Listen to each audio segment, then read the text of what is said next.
wabarakatuh. Izin memperkenalkan diri, nama saya Alifia Dapa, mahasiswa dari IKIP Siliwangi dengan NIM 210600110. Di sini saya akan mereview materi dari mata pelajaran sumber media IT. Yang pertama ada materi teknologi informasi dalam pembelajaran IT. Apa sih teknologi informasi itu? Nah, perkembangan teknologi dari zaman ke zaman semakin berkembang dan juga meningkat.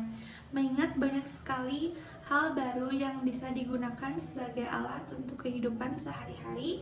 Salah satunya juga yakni teknologi dalam segi informasi. Adapun kedudukan IT dalam pendidikan yang lain adalah yang pertama memudahkan kerjasama, yang kedua itu sharing session, yang ketiga virtual university. Ruang lingkup teknologi informasi dalam perkembangan atau dalam pembelajaran yang ditingkatkan, pembelajaran yang dipersonalisasi, akses global, administrasi yang efisien, pengembangan keterampilan dan inovasi, dan juga kreatif. Materi yang kedua yaitu mengenai teknologi informasi sebagai inovasi pembelajaran di SD. Pentingnya inovasi dalam dunia pembelajaran itu sebagai pemantik kreativitas yang akan lahir nantinya dari wawasan atau pengetahuan yang lebih mereka dapati pada alat komunikasi tersebut. Pemanfaatan perkembangan teknologi yang serba digital di era saat ini memudahkan guru untuk menciptakan media pembelajaran inovatif yang nantinya akan digunakan peserta didik dalam proses pembelajaran berlangsung. Teknologi informasi dan komunikasi atau TIK atau Information and Communication Technological atau ICT terdiri dari konsep teknologi, informasi, teknologi, komunikasi. Penggunaan TIK di dunia pendidikan menyebabkan perubahan mendasar dalam hal cara mengajar guru, belajar peserta didik, dan manajemen sekolah dari yang ada sebelumnya. Materi yang ketiga mengenai konsep dasar multimedia. Apa sih multimedia? Nah, multimedia itu adalah gabungan lebih dari satu media dalam satu bentuk komunikasi.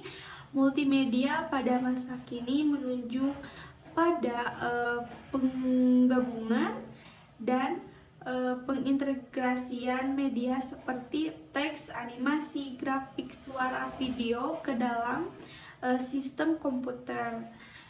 Jenis-jenis multimedia itu banyak: multimedia interaktif, multimedia hiperaktif, multimedia learning, multimedia presentasi, dan multimedia entertainment. Materi yang keempat yaitu pemanfaatan multimedia dalam pendidikan pembelajaran sekolah dasar.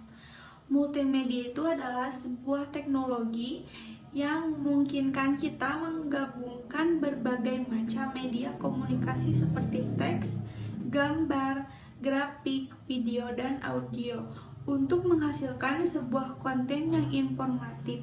Dengan menggunakan teknologi multimedia, kita dapat menciptakan konten yang lebih interaktif, informatif, dan dapat diingat oleh orang, seperti video pembelajaran menggunakan proyektor di kelas. Itu lebih menarik.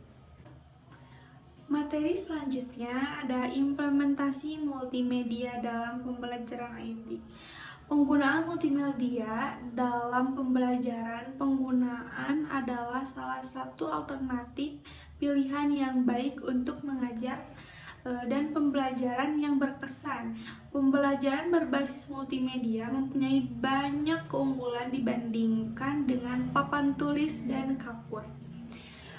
Peranan multimedia dalam pembelajaran itu salah satunya fungsi utama multimedia adalah sebagai alat bantu mengajar yang turut mempengaruhi iklim, kondisi, dan lingkungan pelajar yang ditata dan diciptakan oleh guru. Jadi fungsi-fungsi multimedia itu banyak tentunya. Yang pertama ada fungsi atensi media visual yang merupakan latihan. Yang kedua ada fungsi afektif visual, dapat dilihat dari tingkat kenikmatan siswa ketika belajar atau membaca teks gambar.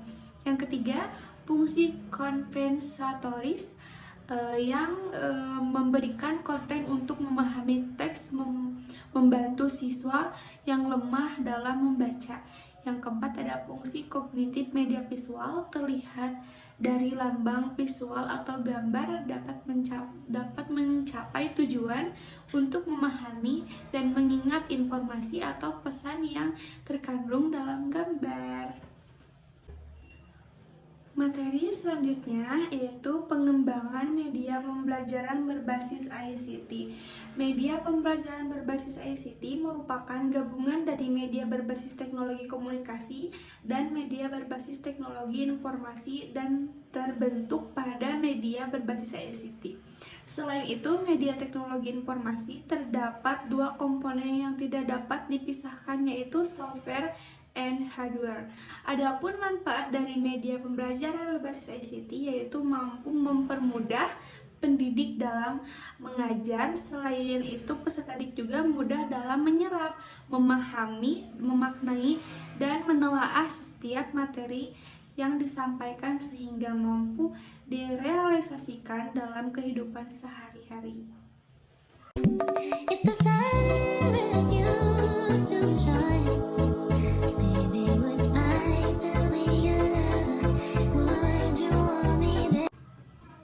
Nah, di sini juga saya sudah mewawancarai dua guru, yaitu guru kelas rendah dan guru kelas tinggi. Guru kelas rendah itu kelas 2 dan guru kelas tinggi itu kelas 6. Di sini saya mewawancarai tentang ICT, tentang media pembelajaran, tentang hambatan, solusi, dan juga tentang cara menggunakan ICT kepada anak-anak yang berkebutuhan khusus juga. Pokoknya kalian harus nonton sampai habis. Cekedap.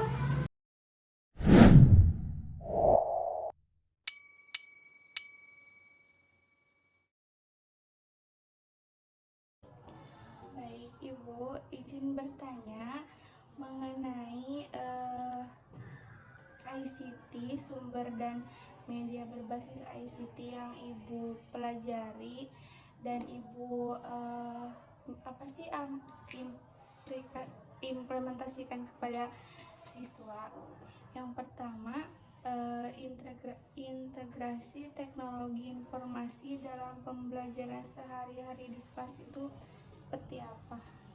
Kalau misalnya di kelas 2 sendiri itu kan sebenarnya di sini masih kurikulum 13, jadi belum terlalu dituntut untuk menggunakan ICT gitu untuk di kelas 2. Tapi untuk di kelas rendah ya, kalau kelas 1 itu udah pakai ICT. Cuman kadang ada beberapa waktu gitu menggunakan lab IT, karena di sini juga kan disediakan lab IT. Jadi nanti pembelajarannya itu menggunakan lab IT gitu. Jadi paling nanti guru wali kelasnya itu membuat video pembelajaran atau buat PowerPoint atau buat kayak game edukasi dan lain sebagainya gitu. Nanti itu yang berkaitan juga sama mata pelajaran yang diampunya gitu. Kemudian diimplementasikan kepada siswa dan nanti dilihat juga gitu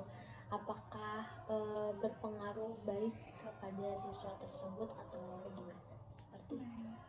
Lanjut ke pertanyaan kedua, cara memilih dan mengevaluasi sumber daya digital untuk digunakan dalam pembelajaran di kelas itu seperti apa ya?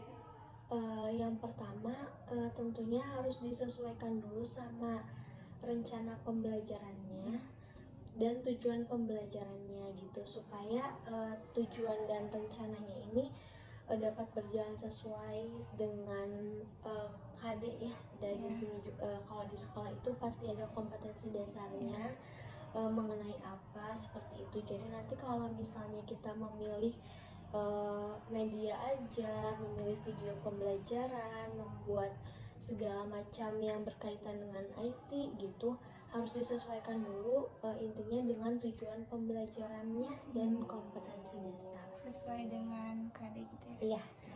Baik. Yang ketiga, cara merencanakan dan menyusun materi pembelajaran yang memanfaatkan sumber dan media berbasis IT itu bagaimana? Cara memanfaatkannya tentunya sama ya kayak tadi gitu ya. Apa sih namanya, kita buat dulu, guru itu buat dulu rencananya, disesuaikan dengan KD-nya, tujuan pembelajarannya gitu, baru nanti guru meminta siswa tersebut untuk memanfaatkan sumber daya yang ada di sini. Kalau di sini sendiri itu sumber dayanya ada kayak Smart TV, terus kemudian ada kayak Chromebook. Setelah Chromebook itu ada tablet juga gitu. Nah, tabletnya ini cukup banyak, jadi bisa dimanfaatkan oleh masing-masing siswa. Tapi kalau misalnya kurang gitu, suka dikelompokin dulu, dikelompokin siswanya baru digunakan. Udah ada fasilitas dari sekolah. Udah ada fasilitas juga ya. Baik. Yang keempat, cara menyesuaikan penggunaan teknologi informasi dengan gaya belajar yang berbeda di antara siswa. Kadang siswa tuh ada berbeda-beda gini Bu, kayak ada yang males pakai IT, ada yang seneng gitu. Nah, kalau strategi atau caranya itu tadi yang dikelompokkan gitu kan, ada siswa yang memang kurang gitu ya terhadap IT, ada juga yang memang antusias terhadap penggunaan IT. Nanti dikelompokkan, jadi yang antusias dipisahkan dulu dengan yang kurang gitu. Nanti setelah dipisahkan baru dimasukkan ke yang antusiasnya, ke yang kurangnya gitu. Jadi nanti dalam satu kelompok itu tidak semua kurang gitu, tapi ada yang antusiasnya, ada yang kurangnya. Jadi yang kurangnya juga termotivasi untuk melakukan pembelajaran melalui IT sama anak yang antusias. Jadi bergabung. Nah, digabung, dikolaborasi. Yang selanjutnya, cara memastikan bahwa penggunaan teknologi informasi dalam pembelajaran mengakomodasi kebutuhan siswa dengan kebutuhan khusus. Di sini itu bukan inklusi, bukan Bu? Ada menerima gitu, tidak menerima. Ya. Nah, kalau yang berkebutuhan khusus sendiri memang mungkin agak sulit ya untuk penggunaan IT gitu. Akan tetapi ini dibimbing sih, lebih kayak harus dibimbing dengan gurunya.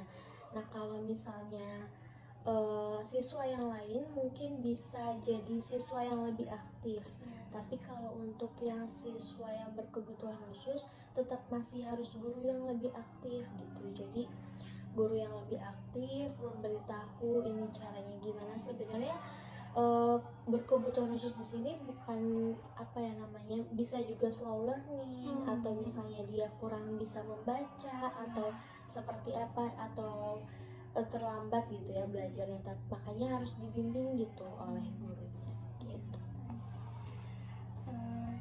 Yang selanjutnya, cara memfasilitasi kolaborasi antara siswa menggunakan teknologi informasi dalam pembelajaran. Dia menggunakan fasilitas yang ada ya, seperti netbook, Chromebook, tablet sama Smart TV. Baik. Contoh inovatif tentang menggunakan teknologi informasi untuk membuat pembelajaran lebih menarik dan berarti bagi siswa tuh bagaimana Bu? Nah, itu yang tadi ya, guru itu harus pintar-pintar menentukan itu yang inovasi yang baik gitu untuk siswa. Kayak apalagi untuk di kelas rendah sendiri gitu ya, siswa itu kan masih senang bermain, masih senang ice breaking dan lain sebagainya gitu. Jadi pembelajarannya itu nggak monoton membaca buku saja gitu. Makanya harus ada game-game edukasi kayak seperti yang udah dibuat oleh guru-guru sekarang. Itu ada game edukasi mencari kata, tapi sesuai juga dengan pembelajaran yang berlaku gitu. Atau game edukasi mencari gambar, mencocokkan gambar dan lain sebagainya.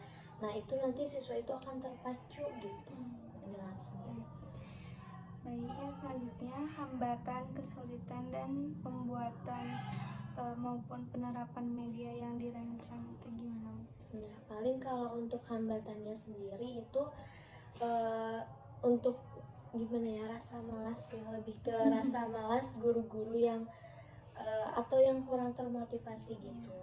Jadi misalnya biasanya tuh guru-guru yang udah rada berusia gitu ya, kan lebih kayak apa ya namanya, meminta tolong ke anak-anak yang lebih muda gitu, ke guru-guru yang lebih muda gitu.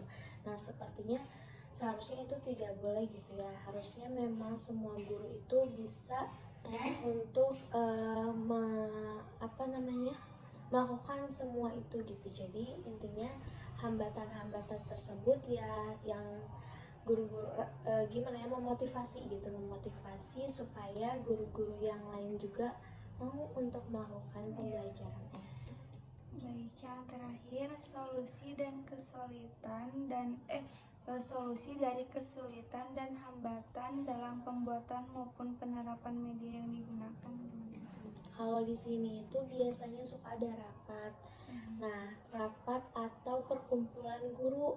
Nanti di rapat atau perkumpulan guru itu berkumpul menggunakan fasilitas-fasilitas yang ada seperti Chromebook, tablet, dan lain sebagainya. Nah, nanti tuh guru yang memang dianggap mumpuni atau yang lebih bisa gitu memaparkan atau mempresentasikan seperti ini caranya. Jadi guru-guru yang kurang gitu ya juga bisa mengetahui gitu itu hambatannya. Jadi solusi dari hambatan itu supaya cara membuat bahan ajar tuh kayak gini, cara membuat media ajar seperti ini, cara membuat video pembelajaran seperti ini, mereka bisa tahu. Itu rapat itu kayak ada diagendakan mendadak atau emang selalu ada kerutinan sebulan sekali misalkan gitu? Biasanya kalau misalnya di awal semester, awal tahun gitu suka ada rapat seperti itu. Kemudian kalau ada kegiatan-kegiatan seperti PMM sekarang itu ada kan kurikulum merdeka itu, jadi ada PMM pasti ada rapat, terus gimana caranya gitu. Dan ini juga hari ini sepertinya atau besok ada acara seperti itu lagi kegiatan. Terima kasih Ibu. Ya, sama-sama. Deh.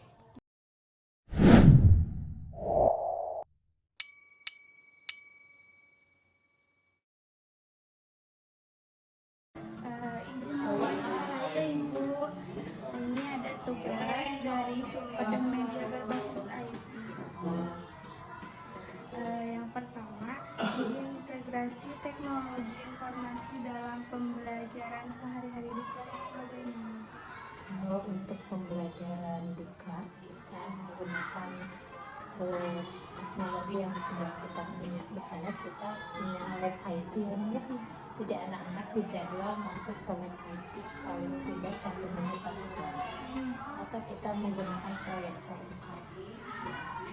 Yang kedua, cara memilih dan mengevaluasi sumber daya digital untuk digunakan dalam pembelajaran di kelas.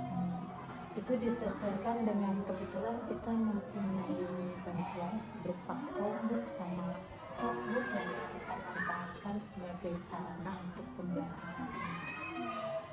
Yang ketiga, cara merencanakan dan menyusun materi pembelajaran yang memanfaatkan sumber dan media berbasis IT. Itu mungkin tertuang di rencana pembelajarannya nih, di RPP-nya. Kita menuangkan di RPP terutama dalam penggunaan medianya, kemudian di langkah-langkahnya juga kita masukkan di situ karena itu sebagai titik awal buat kita ya, rencana kita untuk pembelajaran, dan kita sesuai dengan apa yang sudah kita buat nanti di kelas juga sesuai dengan itu. Jadi kalau misalnya ada pembelajaran mengenai IT ya kita dimasukkan ke dalam RPP. Cara menyesuaikan penggunaan teknologi informasi dengan gaya belajar yang berbeda di antara siswa itu seperti apa? Siswa yang satu dengan siswa yang lain kemungkinan itu ada yang disamakan. Namanya tapi kemungkinan juga kita biasanya menggunakan, karena di sini kalau kelompok kita hanya mendapat bantuannya sedikit, jadi tidak bisa terambil. Jadi kita di kelompok nih, kalau misalnya kelompok ini membahas yang kita misalnya kelasnya itu ASEAN ya, jadi kelompok ini membahas negara ini, kelompok ini jadi dibuat kelompok dengan materi yang berbeda. Cara memastikan bahwa penggunaan teknologi informasi dalam pembelajaran mengakomodasi kebutuhan siswa dengan berkebutuhan khusus. Ini inklusif. Kebutuhan dan kemudian kalau di negeri itu kan kita tidak punya guru khusus inklusi, jadi bagaimana kitanya kalau ada anak-anak yang seperti itu, mungkin kita nanti ada tersendiri, jadi khusus pribadi gitu ya. Saya seperti saya misalnya ada anak yang misalnya ada perlu kebutuhan khusus, itu misalnya nanti dikelompokkannya dengan anak-anak yang mungkin bisa membimbing dia. Kalau misalnya, jadi istilahnya tutor sebaya dulu. Nanti kalau misalnya dengan tutor sebaya masih kurang, baru wali kelasnya yang kita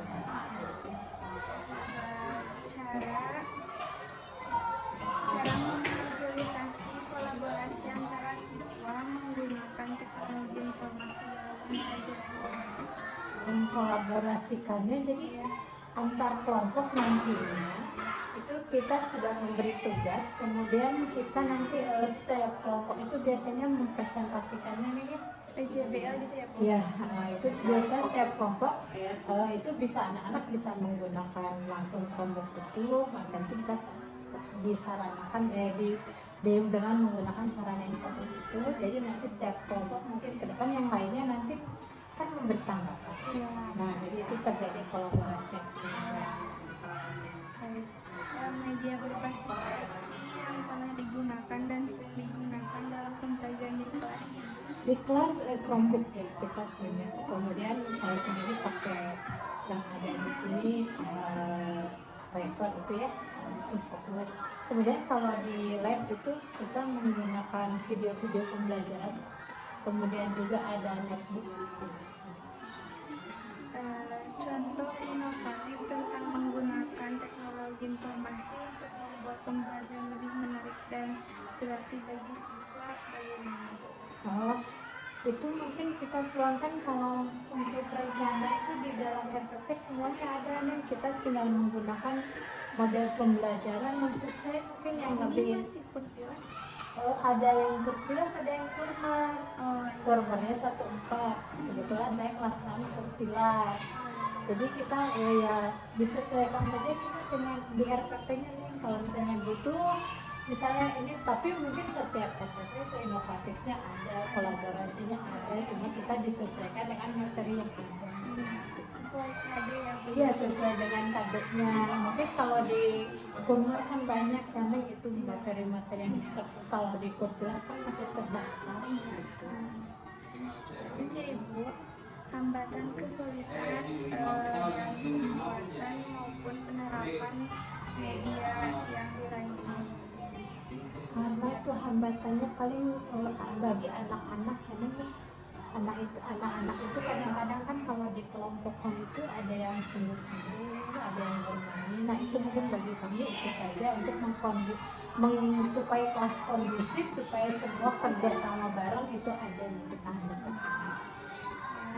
Yang terakhir, solusi dari kesulitan dan hambatan dalam pembuatan maupun penerapan media yang digunakan. Jadi untuk menangani, tadi kan saya itu kesulitannya menangani anak-anak yang misalnya ada yang bermalas-malasan. Tidak semua anak nih kalau di dalam kelompok itu bekerja. Iya. Nah kemungkinan saya menunjuk salah satu sebagai ketuanya untuk mengajak semuanya. Nanti kalau misalnya itu ada kesulitan, masih juga kesulitan, baru kita tangani komunikasi. Jadi dengan cara kita mendekati kelompok itu, kita jelaskan. Terima kasih ya Ibu. Ya, sama-sama.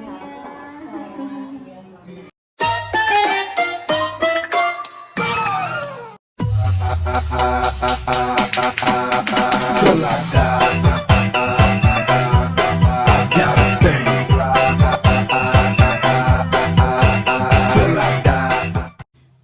jadi itu materi-materi dari mata pelajaran media, sumber media berbasis ICT.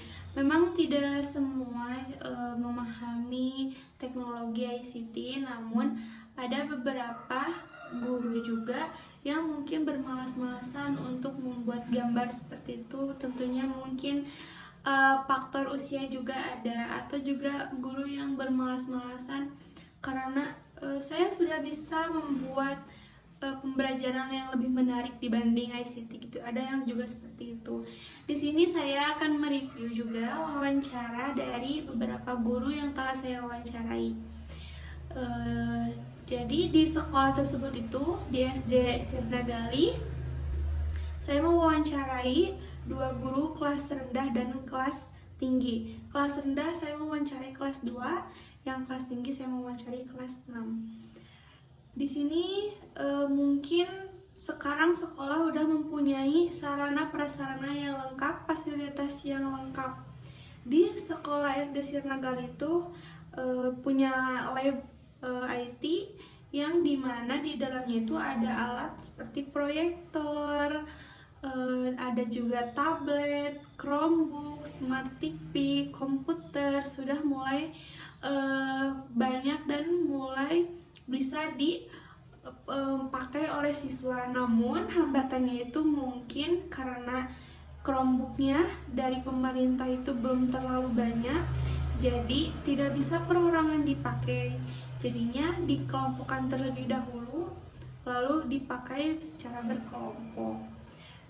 Dan hambatan yang mungkin dalam penggunaan ICT, ada beberapa siswa yang belum bisa memakai ICT dan mungkin tidak suka dengan tablet atau tidak suka pembelajaran menggunakan lab IT. Ada juga siswa yang antusias, senang dalam ICT gitu. Jadi lebih menarik. Jadi di sekolah tersebut itu dikelompokkan dari siswa yang malas, siswa yang kurang bisa mungkin, dan siswa yang antusias. Jadi dikelompokkan. Jadi dalam satu kelompok itu jadinya bergabung. Jadi pembelajaran bisa lebih berlangsung dengan baik. Tentunya siswa yang kurang dalam ICT ataupun belum terlalu terlatih itu mungkin lebih khusus dilatih oleh oleh gurunya, atau siswa yang sudah bisa. Jika siswa yang sudah bisa juga belum cukup menerap, bisa dibantu oleh wali kelasnya atau tutor sebaya seperti itu. Jadi mungkin di setiap sekolah pasti ada hambatan, pasti juga ada solusinya. Solusinya itu guru-guru mengadakan rapat, diagendakan, jadwalnya mungkin tidak setiap hari, namun di setiap ada pembelajaran terbaru kayak awal tahun atau awal semester itu ada rapat, atau juga cara menggunakan Chromebook seperti apa, cara menggunakan tablet seperti apa, itu pasti ada dirapatkan terlebih dahulu untuk bisa menerap kepada guru-guru semuanya. Jadi tidak guru-guru muda saja yang mengerti atau bisa langsung paham, guru-guru yang lebih di usia di atas juga lebih bisa untuk mengaplikasikan fasilitas-fasilitas yang ada di sekolah untuk bisa digunakan, diterapkan kepada siswa maupun di kelas atau di lab IT seperti itu. Cukup sekian yang bisa saya sampaikan. Mohon maaf bila ada kesalahan dan kekurangan. Burung Irian, burung cendrawasih. Cukup sekian dan terima kasih. Bye-bye.